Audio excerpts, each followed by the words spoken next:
Bonjour à toutes, bonjour à tous. Merci de choisir Eurotech TV pour vous informer. Bienvenue à vous qui venez de nous rejoindre. Ce soir, nous tournons cette émission depuis notre site de Paris-Bagnolet. Donc, on est samedi 15 octobre 2016. Donc, au cours de cette émission, nous allons développer le point qui domine l'actualité politique dans notre pays. C'est notamment le dialogue national et la guerre à l'est du pays. Donc, j'ai autour de moi les caméristes de la première heure. Alors, j'aimerais que chacun puisse se présenter parce que je crois que c'est la première fois de passer sur notre chaîne pour que vraiment ceux qui nous suivent puissent vous connaître un peu mieux. Merci. Oui, merci beaucoup pour m'avoir donné la parole. Merci également pour votre invitation. Je m'appelle Christian Tungali, je suis chef du département stratégie de la fédération de l'UNC France.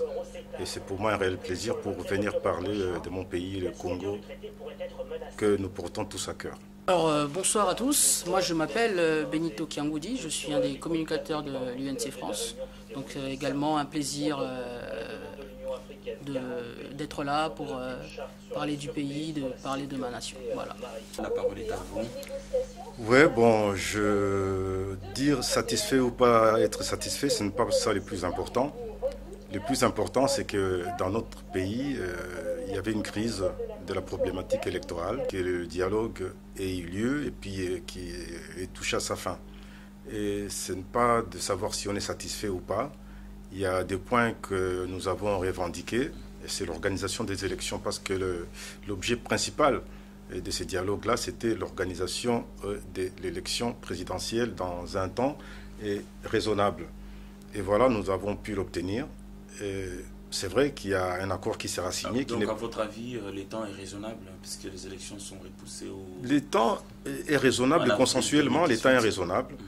Parce que la majorité présidentielle voulait que nous puissions aller jusqu'en décembre 2018. Et nous avons on est quand même allé jusqu'en avril 2018. Nous avons pu compresser des 6 mois ces délais-là. Vous voyez que c'est une victoire quand même pour l'opposition. C'est une victoire de 6 mois. Mais le plus important, c'est quoi? Le plus important, c'est que le président Kabila ne fasse pas un 3e mandat. C'est ce que nous, on a appelé, le président national de l'UNC, Vital Kamerhe, il a appelé la ligne rouge. Parce que pour les Congolais, il ne faut pas qu'il y ait des 3e mandats. Il faut qu'il y ait la reprise entre l'ancien et le nouveau président à une date qui sera fixée au mois d'avril 2018 et qu'un jour on ait un ancien chef d'État aussi comme tous les autres pays. Et c'est ça le plus important. Et qui va demeurer à Kinshasa toujours? Oui, ça c'est le souhait de tout le monde, que le président de la République vive à Kinshasa tranquillement, et comme il deviendra un sénateur à vie, et qu'il puisse travailler comme sénateur, voilà tout ce que nous recherchons dans la paix. Ça sera une toute première pour le Congo. Et ça sera une première, surtout pour les gens de ma génération. Nous sommes de la génération, et moi je suis de la génération qui est née, qui n'a pas connu la colonisation.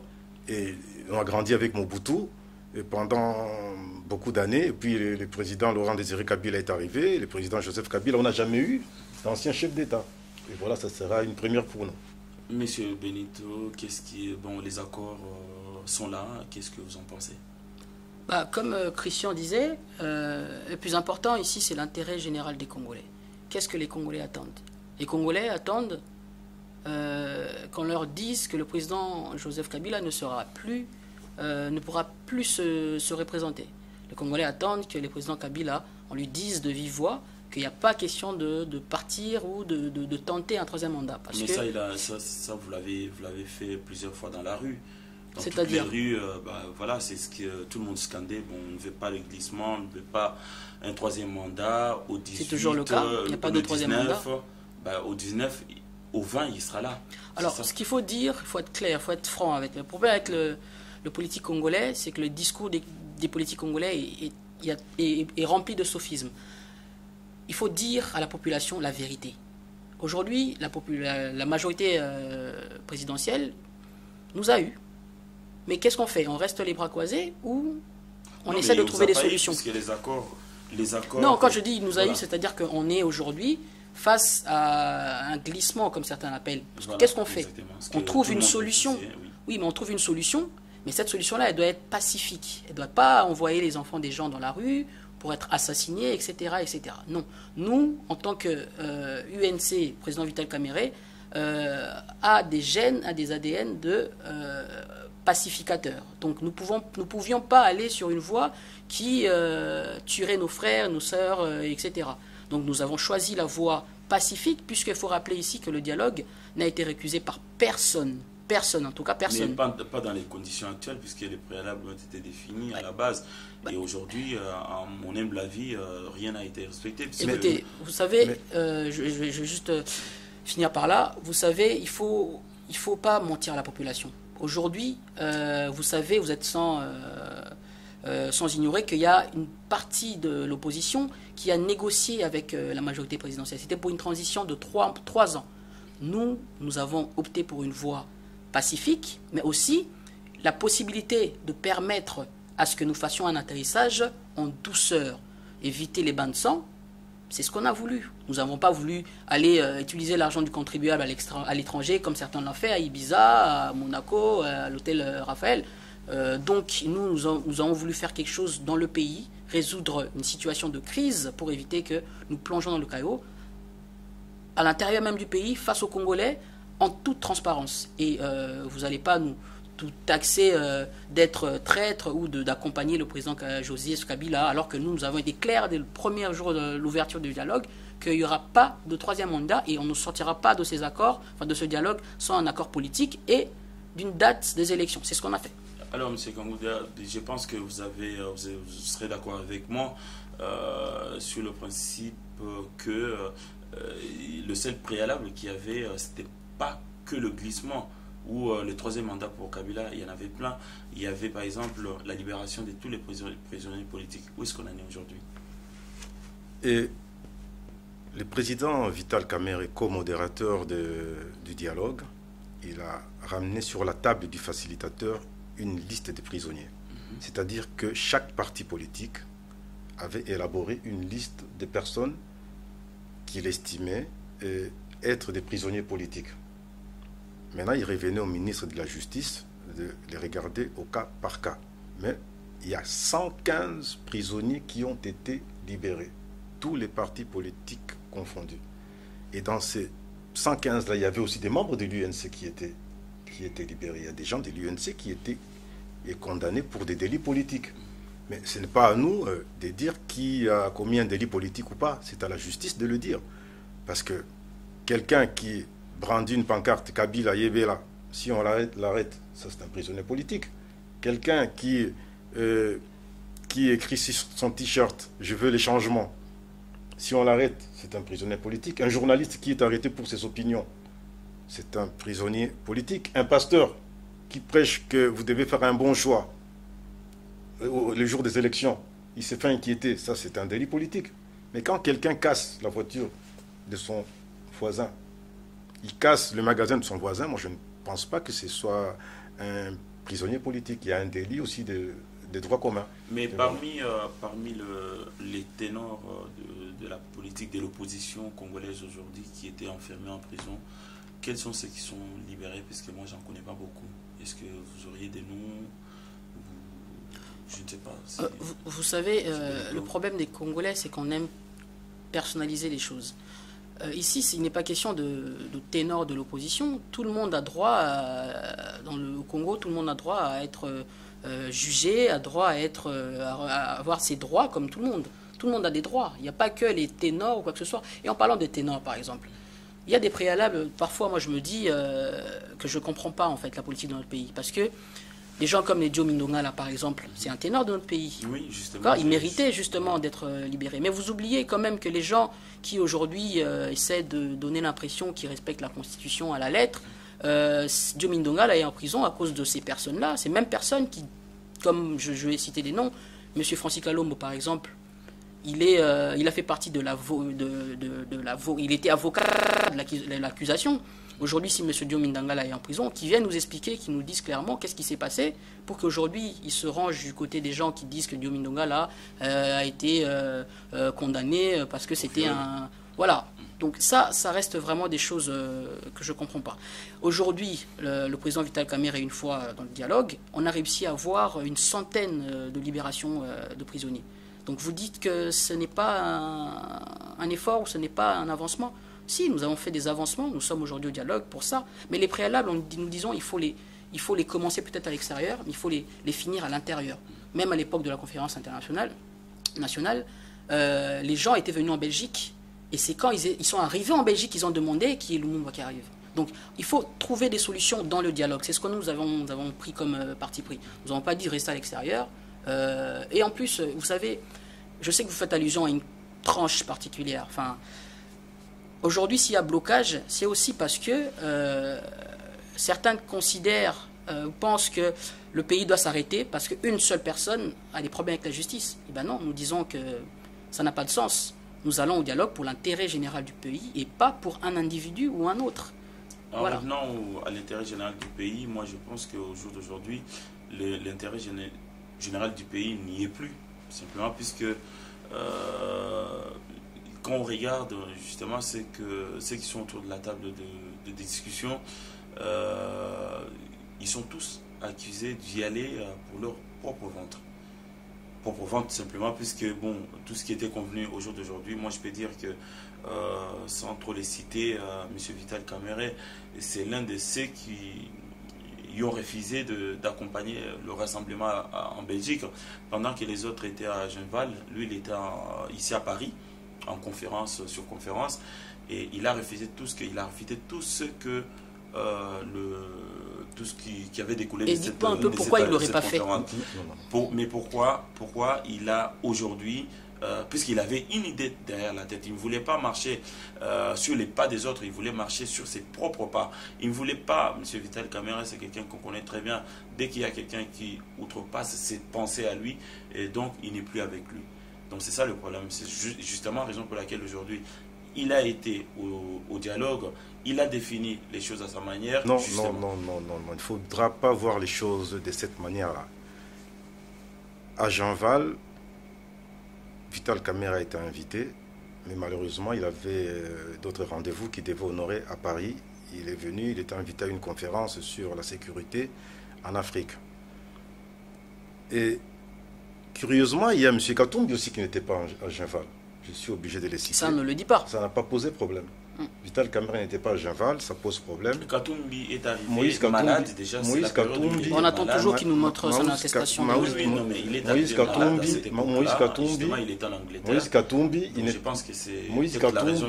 il n'était pas à Genval et ça n'a pas posé problème.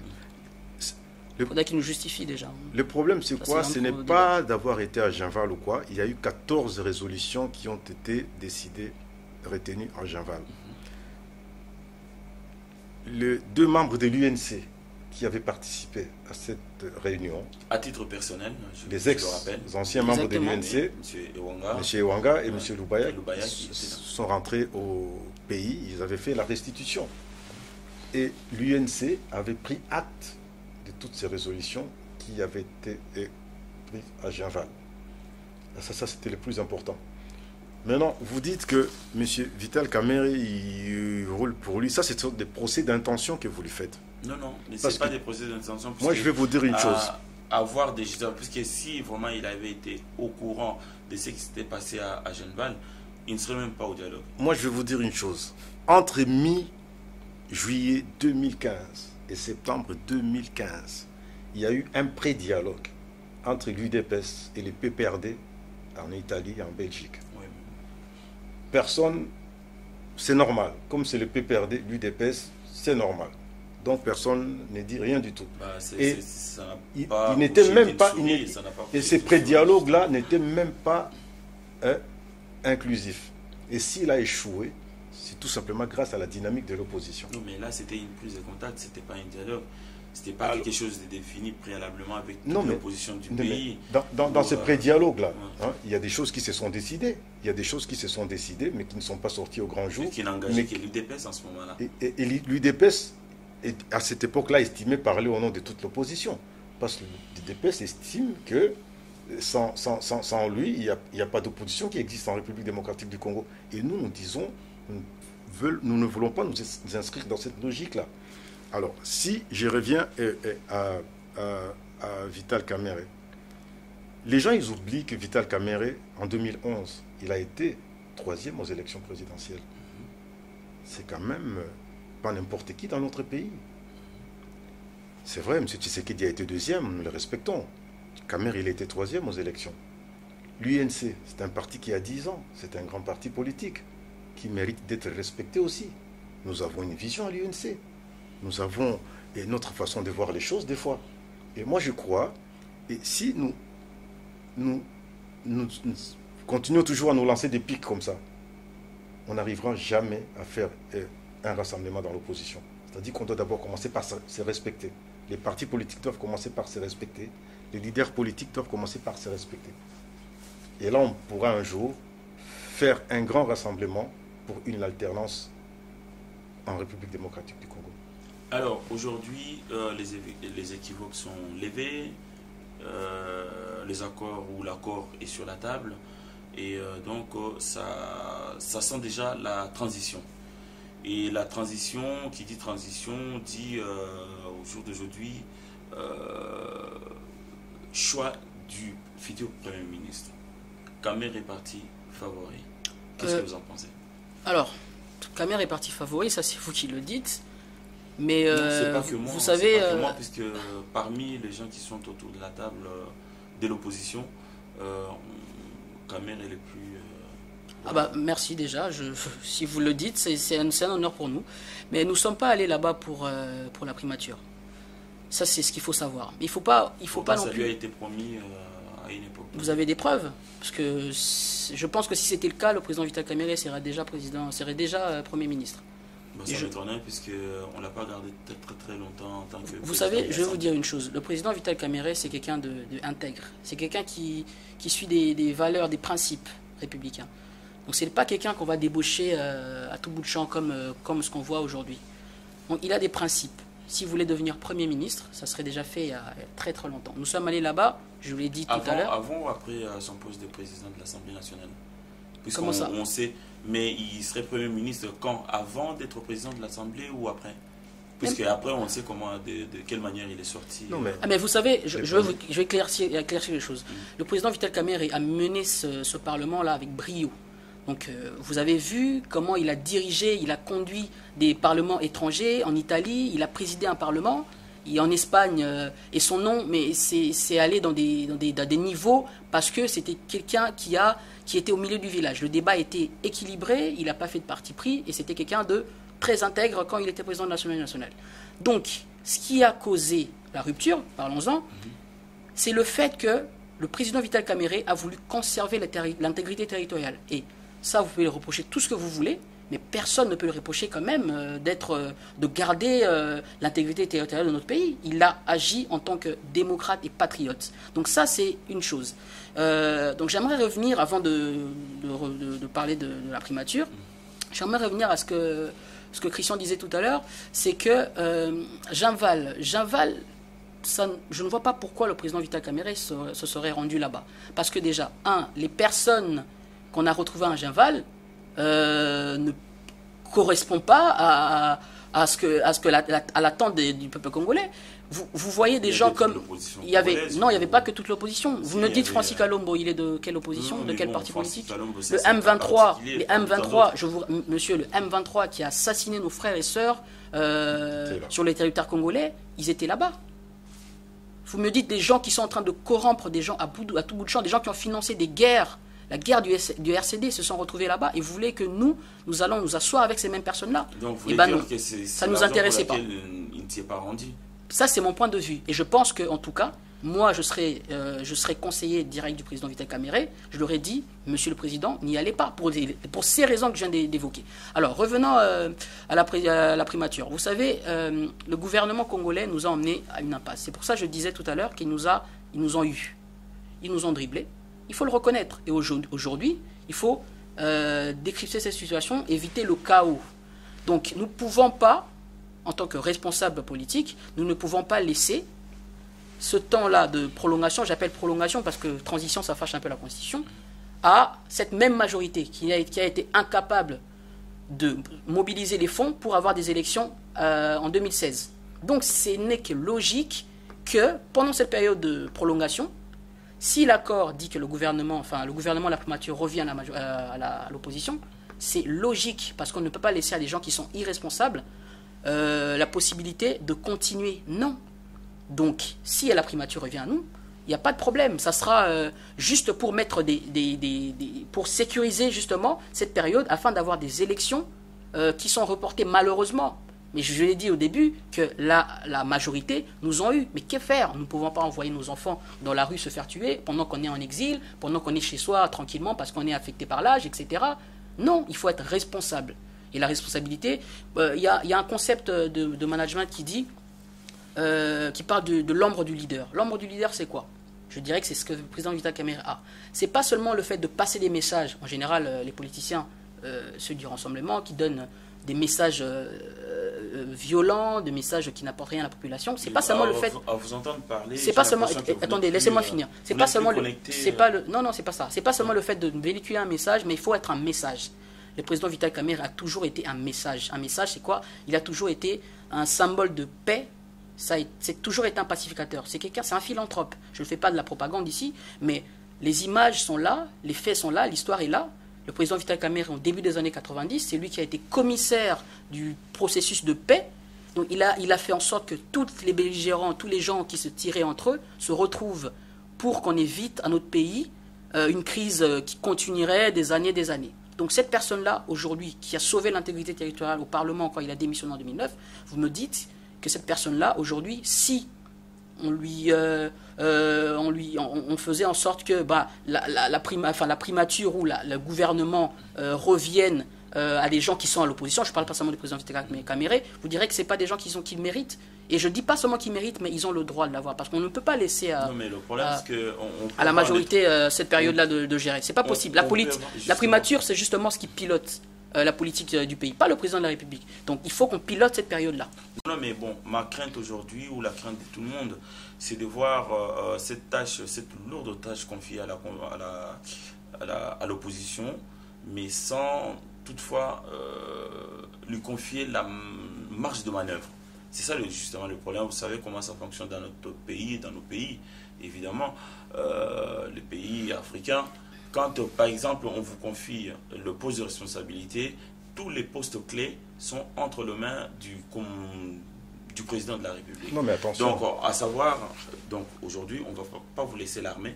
La marge de manœuvre sera tellement réduite. Ça sera une cohabitation. Non, attention. Ce ne sera pas. Il ne faut pas penser à la cohabitation. Vous savez, dans le gouvernement congolais, il y a des postes de collaboration. Il y a des domaines de collaboration entre le président de la République et le Premier ministre.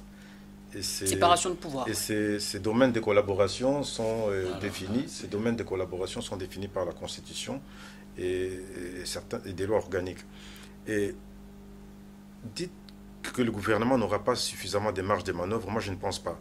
Parce que ce gouvernement-là aura une feuille de route trop claire. Son premier objectif du gouvernement qui sera issu du dialogue, c'est de permettre à ce que les élections soient organisées. Ça, c'est le premier objectif de ce gouvernement. Et donc, à ce moment-là, pensez-vous que si on change aujourd'hui la primature ou le Premier ministre, à date, on n'a pas la possibilité de réunir tous les fonds pour pouvoir organiser cette... C'est seulement quand le Premier ministre issu de l'opposition viendra qu'on aura des fonds pour organiser. Non, mais le gouvernement qui était là, le gouvernement Matata, voilà, a montré son incapacité de pouvoir organiser les élections. Non, il n'avait pas ces moyens. Le gouvernement Matata, non, c'est une question de volonté. Le gouvernement Matata avait les moyens d'organiser les élections. Vous vous souviendrez une fois, le président Kabila, il avait posé une question à la population. pour demander qu'est-ce que vous voulez entre les développements et les élections. Ça dit tout, cette question-là. C'est-à-dire que si vous voulez les élections, et les 5 chantiers, j'abandonne. Ou si vous choisissez les 5 chantiers, donc les élections ne sont pas financées. Et vous voyez un peu cette façon de voir les choses. Non, ça démontre déjà qu'il y avait une mauvaise volonté de vouloir organiser les élections. Mais maintenant, pour bien contrôler, être garanti que les élections seront organisées, les dialogues a pu confier le gouvernement à l'opposition.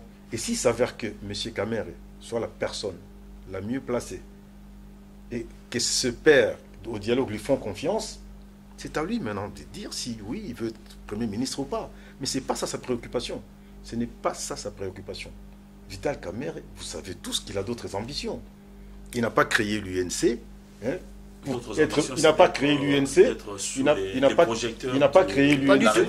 Il n'a pas créé l'UNC pour être, c'est pas Premier ministre ou je sais pas quoi. Il a créé l'UNC parce qu'il a une vision pour la République démocratique du Congo. Exactement. Et une vision qu'il estime la meilleure pour changer la condition de vie des Congolais. Et si les Congolais lui font confiance, après 2018, mais je crois qu'ils ne seront pas déçus.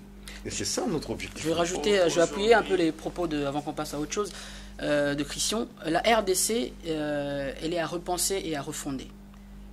Et je pense qu'avec des personnes comme Vital Kamere, cela est possible. La RDC, vous parlez d'argent tout à l'heure. La RDC, c'est quand même, c'est quand même 240 000 milliards de dollars américains pour 10 minerais bien exploités. C'est quand même 75% du coltan au monde. 75% du coltan au monde, c'est en RDC.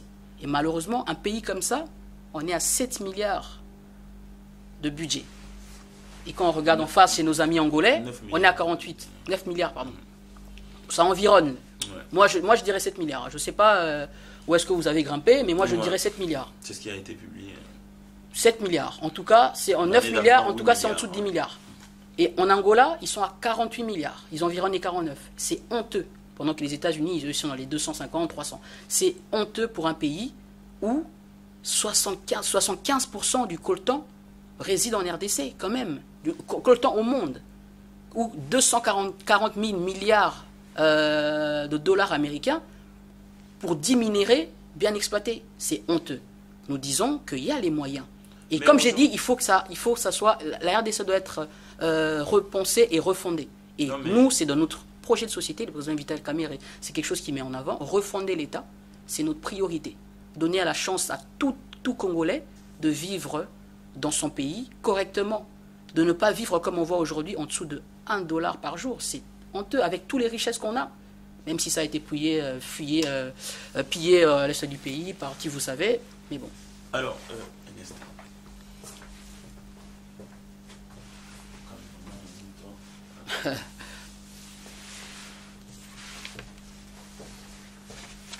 Alors, pour revenir aux chiffres, moi je pense que le pays aujourd'hui, le Congo est un pays riche en sous-sol, en minerais, mais le problème c'est que M. Vital Kamere, aujourd'hui, s'il accepte les lourdes responsabilités de gouverner ce pays-là, il risque de se buter à des contrats dont il n'avait pas connaissance avant de prendre la charge du gouvernement. Si jamais il était Premier ministre, vous savez très bien qu'il y a eu des accords avec des pays étrangers, avec des lobbying étrangers justement qui gèrent le minerai, qui gèrent... Il arrive par exemple à la GECAMIN, il trouve un contrat de 40 ans. Il va faire quoi? Alors, déjà, j'aimerais préciser une chose. Là, vous parlez, ça c'est de la, vous prêtez des intentions au président. Non, il n'est pas Premier ministre, ni Premier ministre en devenir. En tout cas, je ne sais pas. Oui, bon, on n'a pas de position dans ce sens-là. Ça, c'est vous. Peut-être que vous avez des dents de voyance. Nous, on ne peut pas parler de lui en termes de Premier ministre parce qu'il n'est pas Premier ministre. Ce n'est pas dans nos ambitions. Nos ambitions, vous les savez, vous les connaissez. Nous allons gagner ces élections présidentielles. C'est ça le plus important. Nous voulons gagner les élections présidentielles. Vital Kamere à la tête du pays, le Congo va se relever parce qu'aujourd'hui, c'est un éléphant, comme il n'arrête pas de le dire, qui est mis à pied. Il faut lui donner des perfusions pour qu'il se relève. Nous ne parlons même pas de la primature parce que ça ne nous intéresse pas. Mais alors, comme Christian disait, si ça revenait à l'opposition, je parle toujours de l'opposition, pourquoi pas? Parce que je vous ai dit que le gouvernement a été incapable de mobiliser des fonds pour nous amener à des élections. Tout ce que... Vous savez, ce dialogue-là, prioritairement, c'est un procès. Les gens ne comprennent pas, c'est un procès. Mais procès de qui? C'est le procès de la majorité. C'est eux qui sont appelés à la barre. Ce n'est pas nous, l'opposition. Nous allons les accuser, pointer du doigt. Il vous a affaibli puisqu'il vous a fait... moi, je peux dire qu'il vous a mis à genoux, dans le sens où tout ce que vous avez dans les classeurs, vous ne les avez pas déployés. C'est-à-dire par exemple, aujourd'hui, le peuple congolais reste les yeux rivés sur l'opposition dans les dialogues, de manière à ce que Kabila ne dépasse pas la date du 20 décembre, ce qui ne sera plus jamais le cas. Donc, on a permis, tout ce qu'on a envoyé au niveau du dialogue, ont permis à Kabila d'outrepasser la Constitution. Non, et donc, ça pose un gros problème. Puisqu'à la sortie, je ne sais pas comment il va justifier ça.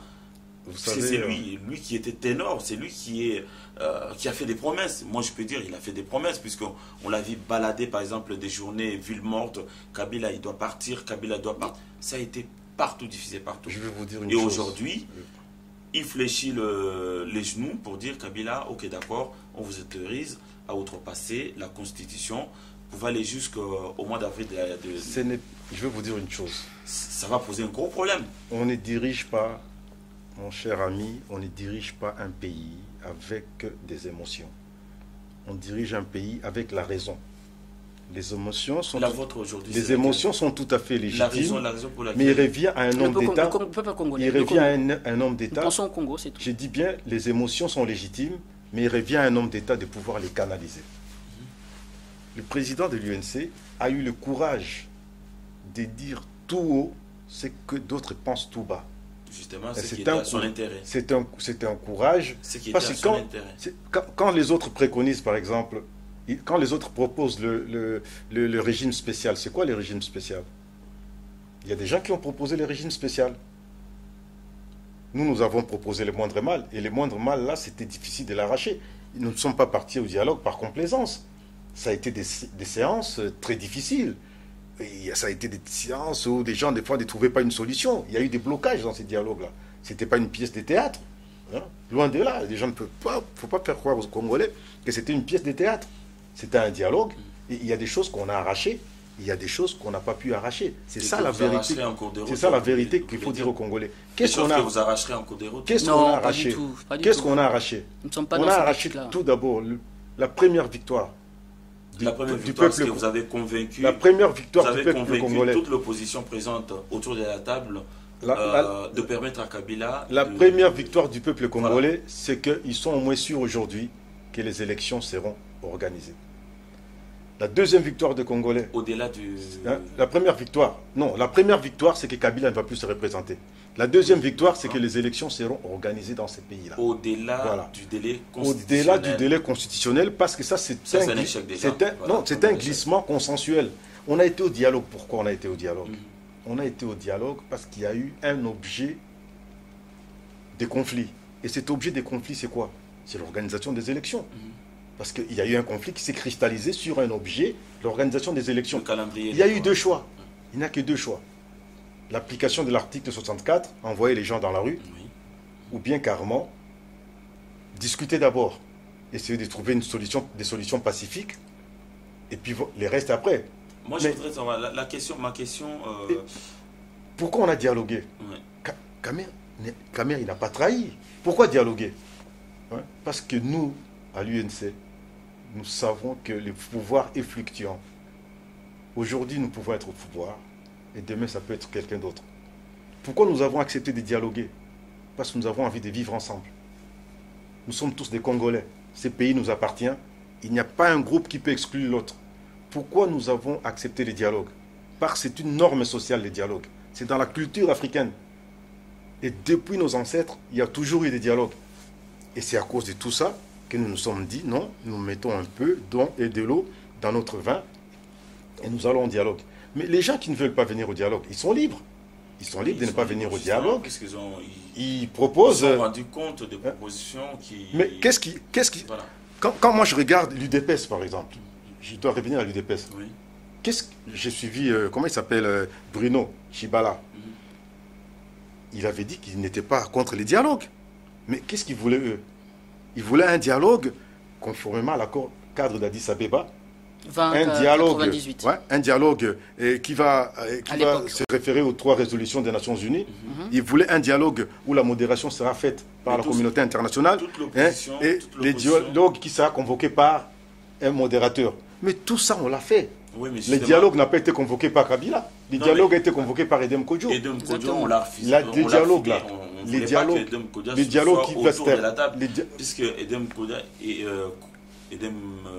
était accusé d'être en connivence avec le pouvoir en place.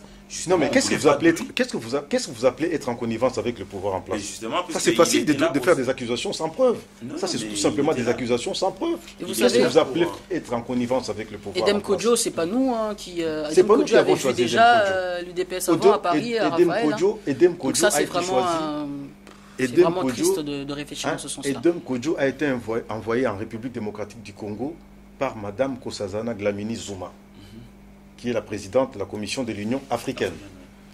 Il y a un conflit régional, et les conflits régionaux se résout au niveau régional. C'est ça, c'est comme ça que fonctionne le système des Nations Unies. Quand il y a un conflit dans une région, un conflit dans une région quelconque, on envoie quelqu'un, une personne, un facilitateur ou bien un modérateur faisant partie de cette région-là, pour essayer de mettre les parties en conflit ensemble pour qu'ils puissent discuter. Mais Edem Kodjo est venu, ce n'est pas nous qui l'avions choisi. Mais Edem Kodjo, nous les respectons. Mais nous avions le droit de les respectons tout simplement. On a vu sa façon de travailler, sa façon de marcher. Mais en fait, vous le reprochez quoi, monsieur Edem Kodjo, vous le reprochez quoi? Monsieur Edem Kodjo, que vous récusez là, ce n'est pas lui qui a conduit les discussions au dialogue. Il y avait 2 co-modérateurs. M. Alexis Tambe Mwamba du côté du pouvoir et le président Vital Kamerhe. Le président Vital Kamerhe pour l'opposition. Ce sont ces 2 personnes-là qui ont conduit toutes les discussions au dialogue. Mais M. Kodjo n'était là que comme facilitateur et en cas de blocage, il intervenait. Mais vous lui reprochez quoi? Tout simplement des caricatures qu'on lui fait parce que nous sommes dans une logique. Nous sommes dans une logique. Aujourd'hui, le langage change. Tout ce que nous reprochons.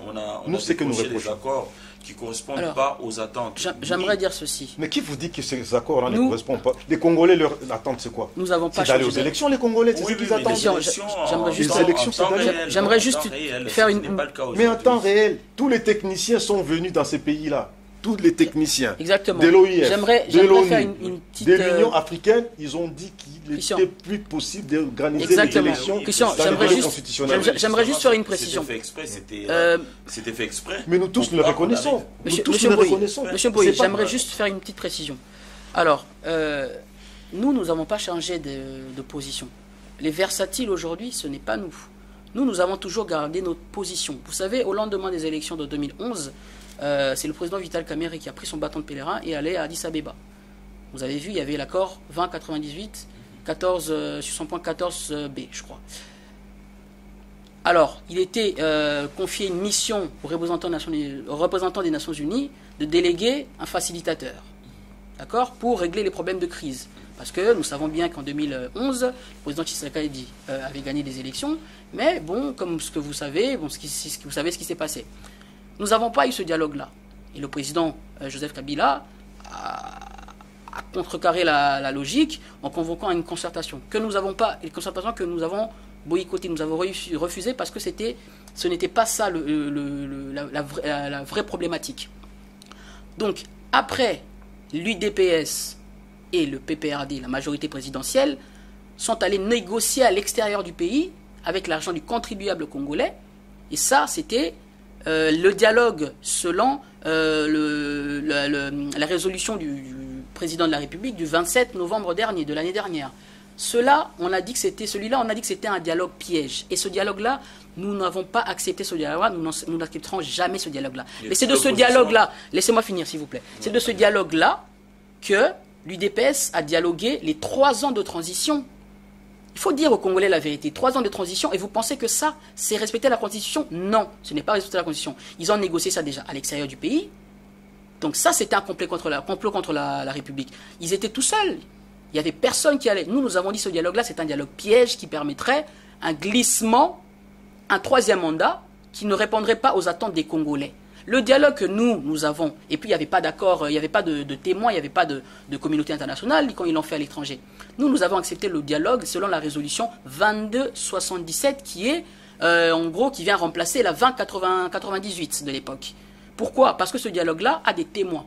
La communauté internationale, les représentants des Nations Unies, les représentants des États-Unis, les représentants de l'OIF, les représentants de la SADC.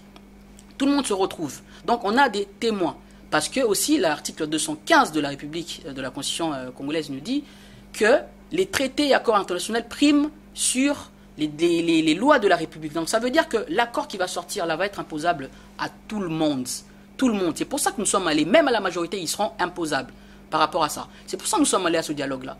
Alors les gens qui recalent ce dialogue, qui sortent des excuses du genre Kodjo, préalable, alors que certaines personnes qui sont condamnées là-bas, c'est à cause de ces mêmes personnes.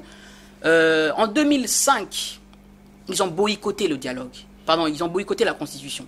Ils ont boycotté la Constitution à Sun City. Ils ont demandé à leurs militants de ne pas aller voter, de ne pas faire leur devoir de citoyenneté civique. Voilà. Donc ces mêmes personnes-là ont boycotté les élections en 2006, voilà. Et aujourd'hui, ils reviennent. Ils brandissent le fait que c'est eux qui respectent le plus la Constitution. Attendez, mais on est dans quel pays là? Nous sommes des républicains, nous sommes des social-démocrates, l'UNC et le président Vital Kamerhe, nous défendons le plus l'intérêt du Congolais. Aujourd'hui, il y a des morts le 19, le 20 septembre dernier. Vous pensez que la responsabilité est à qui? Ok, le gouvernement a tiré. Nous, à l'UNC, nous voulons changer la façon de faire la politique. Exactement. Les gens, ils ont tiré. Nous voulons plus revenir à la politique des années 60. Le gouvernement. La politique des politiques ailleurs. L'armée, la police a tiré, mais qui a envoyé les gens dans la rue? Vous savez, moi j'ai des vidéos, si vous voulez. Les marches du 19 janvier, je crois, ou 15, je ne sais plus. Quand 19, 20, 21. Voilà, quand le président Vital Kamerhe, avec la dynamique de l'opposition, a mobilisé les personnes pour aller barrer la loi de Évariste Bochab, qui conditionnait les élections à un référendum, le discours était clair. Sortez, manifestez, mais ne cassez pas. Le président Vital Kamerhe a toujours eu ce même dialogue, ce même discours. Ne cassez pas, respectez la police, respectez-la. Mais vous regardez les gens qui sont allés se cacher dans les ambassades. Ils avaient des dialogues comme ça, ils avaient des discours comme ça. Ils incitent à la haine comme toujours, comme en 90. Et aujourd'hui, ils veulent nous donner des leçons. Alors, pas du tout. Aujourd'hui, l'opposition revient à... Le poste de Premier ministre reviendra évidemment. Vous aimez bien ce poste de Premier ministre. Non, vous revenez à chaque fois à ça, même si on vous dit qu'on n'est pas concerné. En tout cas, il n'y a rien qui est concret. On parle de tout ce qui est... je ne parle pas personnellement pour Vital Kamerhe. Ouais. Mais ça ne serait pas une mauvaise chose. Il était autour de la table, justement. Il est l'un des décideurs. Oui, c'est le co-modérateur de l'opposition. Exactement. Ouais. Et aujourd'hui, le glissement est autorisé par l'opposition. Il est consensuel. Il est consensuel. Oui, il est consensuel, voilà. Entre guillemets. Et au 20, si par exemple le peuple descendait dans la rue en disant, nous, on ne veut pas de Kabila. On ne veut pas de ces Kabila-là. On ne veut pas du Premier ministre découlant du dialogue national. Quelle sera votre position à ce moment-là? Le peuple congolais a le droit de descendre dans la rue, mais en respectant, ils ont le droit de manifester. Oui. Ça, c'est de 1. Et la police n'a pas le droit de tirer sur les manifestants. Pas du tout. Pas du tout. Ils n'ont pas ce droit-là. Que ce soit la police, que ce soit les militaires, ils n'ont pas le droit de tirer sur des manifestants pacifiques. Alors, les gens ils veulent manifester pour manifester leurs revendications, ils sont libres, mais qui respectent les lois de la République. Il y a des lois dans ces pays-là. S'ils se mettent à casser les sièges des partis, s'ils se mettent à casser des véhicules d'autres personnes. Ici, les lois, ils sont très attachés à leurs lois. Mais ces gens-là, ils sont arrêtés. Mais la seule différence ici, c'est qu'on ne tire pas sur eux à balles réelles. Mais ils sont arrêtés. Les gens sont libres de manifester. Il ne faut pas croire que nous sommes des démocrates, nous sommes des républicains. Nous reconnaissons ces droits-là qui est reconnu par la Constitution congolaise de pouvoir manifester. Ils ont la liberté de manifester. Exactement. Mais qu'ils doivent savoir aussi qu'il peut y avoir aussi des gens qui qui ne veulent pas manifester. J'aimerais juste, évoquer cette affaire de l'après 19 décembre. Alors, effectivement, le mandat du chef de l'État se termine le 19 décembre. Là, on est d'accord, il n'y a pas de problème. Mais qu'est-ce que dit la Constitution? La Constitution dit, dans l'article 75, si je ne me trompe pas, c'est le président du Sénat qui prend l'intérim. J'aimerais quand même préciser une chose. Les gens ils disent intérim, c'est pendant le mandat. C'est faux. Parce que dans le dictionnaire, c'est bien précisé. L'intérim, ça peut être pendant un mandat qui court, mais ça peut aussi être pour couvrir un poste vacant. Donc, intérim, en cas des vacances. Exactement. Donc, c'est logique. Alors, pour revenir toujours par rapport à ça, le président du Sénat, déjà, a un problème de légitimité. Légitimité, je m'explique, c'est-à-dire que la population qu'il a voté en 2007, parce que c'était en 2007 les élections sénatoriales, est frustrée. Que depuis tout ce temps, ils n'ont pas revu M. Kengo ou n'importe qui venir devant eux et expliquer pourquoi ils méritent d'être, etc., réélus ou justifier leur mandat. Donc il y a une frustration à ce niveau-là. Ça, c'est un point de vue légitime. D'un point de vue légal, il est encore en droit de siéger, d'un point de vue légal par rapport à la Constitution. Mais si on parle du point de vue légal, il peut prendre une période intérimaire que dans un maximum de 120 jours. Donc après 120 jours, qu'est-ce qu'on fait? On se revoit encore pour dialoguer et trouver une solution pour les quelques jours qui restent? Non, c'est irresponsable. Vu que le président Kabila nous a emmenés vers une impasse, nous négocions avec lui pour qu'il nous dise clairement les choses. Tu ne seras plus président de la République, tu n'as pas de troisième mandat. Donc au lieu de changer tout le temps qui sort, qui entre, il reste dans une période de prolongation parce que c'est un accord, le plus raisonnable, c'est un accord. Il faut savoir que quand on va discuter, on fait un accord, c'est un échange. On ne peut pas sortir vainqueur à 100%. Nous avons gagné suffisamment de batailles, nous avons gagné la date des élections qu'on va avoir bientôt, qu'on aura, puisque l'accord va être signé. Nous avons gagné que la présidence soit organisée avant l'élection locale, comme était voulu par la majorité. Donc, nous ne sommes pas allés là-bas prendre des coups. Nous sommes allés pour donner des coups, peut-être en recevoir, mais peut-être moins que la majorité. Alors, sans transition, on va passer à notre deuxième point pour terminer ces débats. Donc, nous allons parler un petit peu de ce qui se passe à l'est du pays, à Béni notamment. Donc, on suit au quotidien ce qui se passe là-bas. J'aimerais savoir quelle est votre position en tant qu'opérateur politique de notre pays. C'est triste. C'est triste de voir que nos frères, tous les jours, continuent à mourir comme ça sans que le gouvernement bouge, quoi. On a un président, on a un gouvernement, et tous les jours, il y a des meurtres. Maintenant, ils parlent de djihadistes ou de pères de je ne sais pas quoi. C'est honteux. Le problème du gouvernement congolais et malheureusement du pauvre peuple congolais, c'est qu'ils n'ont pas un gouvernement responsable. Pour eux, la mort, c'est comme ça. Vous savez, nous, on vit en France, et en France, quand il y a un Français qui meurt, le président Hollande lui-même, il sort et il tape du poing sur la table. Mais là-bas, ce n'est pas le cas. Et je dis au peuple congolais que cela ne doit pas continuer, ne peut pas continuer. Et malheureusement, c'est toujours dans un même secteur, un même territoire. Vous savez, le président Vital Kamerhe, par exemple, c'est quelqu'un qui a fait 142 territoires sur 150 de la République démocratique du Congo. Donc c'est quelqu'un qui connaît les besoins du peuple congolais. Et c'est le seul aujourd'hui politicien qui, à chaque fois qu'il y a des meurtres, il y a des histoires, il passe à la télé et il explique, il donne des condoléances. Le peuple congolais souffre, mais tout ça, le gouvernement se tait. Et nous voulons un leadership responsable qui pourra chasser, qui pourra sécuriser son territoire, comme il a fait à l'époque où il était président du Parlement. Il a dénoncé l'entrée des troupes rwandaises sur le territoire. Donc c'est quelqu'un qui sera... Et puis un chef d'État, c'est quelqu'un qui a non seulement un leadership, mais il faut qu'il reconnaisse ses torts. C'est-à-dire là où il a péché, il faut qu'il les reconnaisse. Il faut qu'il soit compétent, ce que les Américains appellent un background. Et là, on ne le retrouve pas, que ce soit dans les gouvernements ou chez le chef d'État. Et le président Vital Kamerhe, c'est quelqu'un qui réunit toutes ses compétences. Et je sais que après cet accord, les élections présidentielles, nous allons les gagner. Et vous verrez, le Congo va changer. Voilà. Et moi, je voudrais dire ceci. Monsieur Tungali. Je voudrais dire ceci. Ouais, c'est vraiment triste, comme il a dit Benito Kangoudi, de voir nos frères se faire massacrer.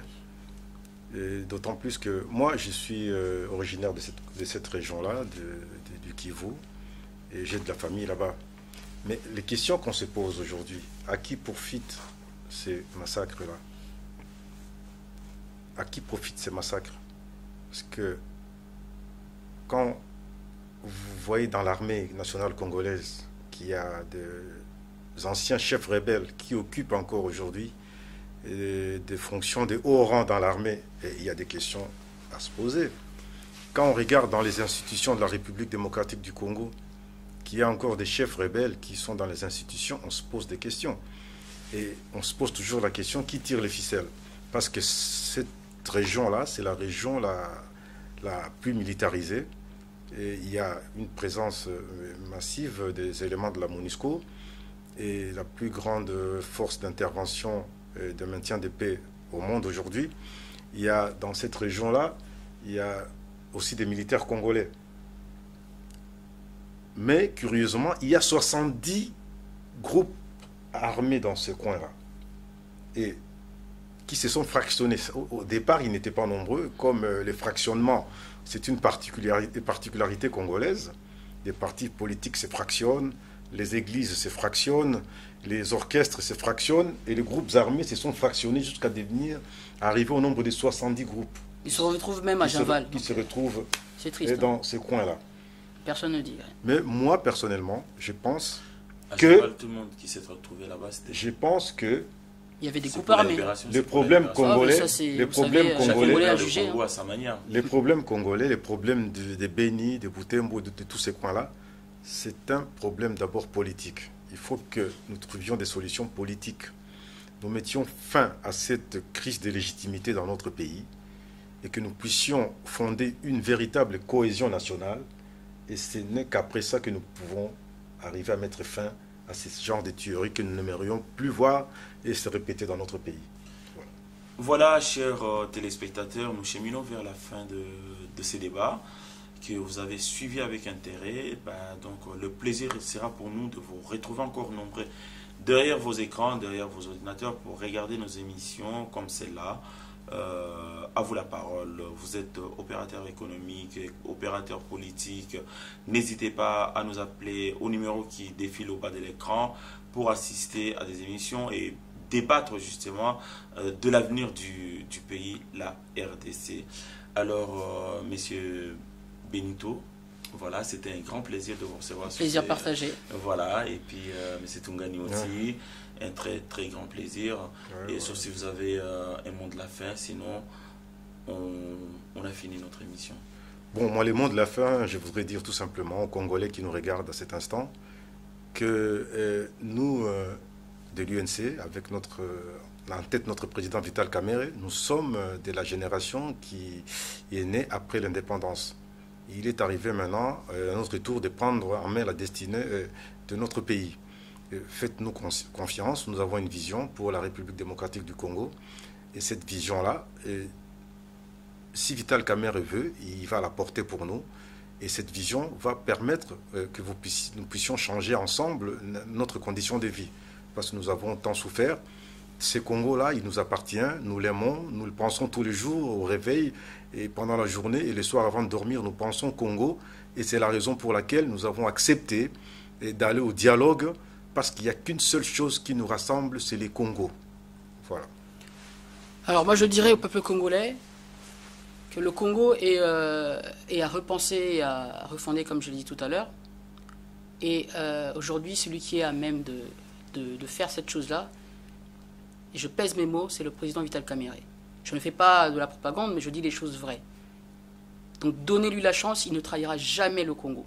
Parce qu'il ne l'a jamais fait. C'est quelqu'un qui s'est toujours battu pour le respect du peuple congolais, pour garder le peuple congolais, garder la population dans son intégrité, pour protéger l'intégrité territoriale. Et je dis qu'il faut être grand, parce que la politique, c'est une affaire d'élite. Ce n'est pas une affaire des gens qui ne font que l'apologie de la violence. Il faut réfléchir, il faut penser d'abord nation, comme le fait M. Vital Kamerhe. Et donc, il faut choisir ou pousser des gens qui sont intègres au sommet de l'État et non des gens qui ont dirigé pendant plus de 30 ans. Et je dis aussi une chose, c'est que réussir sa carrière politique, c'est aussi savoir quand s'arrêter. Donc maintenant, il est temps de passer le flambeau. Nous sommes une nouvelle génération, nous voulons diriger ce pays-là, le président Vital Kamerhe en tête. Donc tous ceux qui sont là sur des campagnes de diabolisation, etc., nous le disons, vous ne faites que de la pub. Donc aujourd'hui, une pensée particulière à nos frères à l'est du pays. Nous disons que, vous vous inquiétez pas, tout cela va changer une fois le président Vital Kamerhe en tête de ce pays-là. Merci beaucoup. Merci beaucoup. C'est sur ces quelques mots de la fin que nous clôturons notre débat et à très très bientôt. Merci beaucoup. Merci à vous. Merci à vous. Et puis bon retour chez vous. Merci. À bientôt.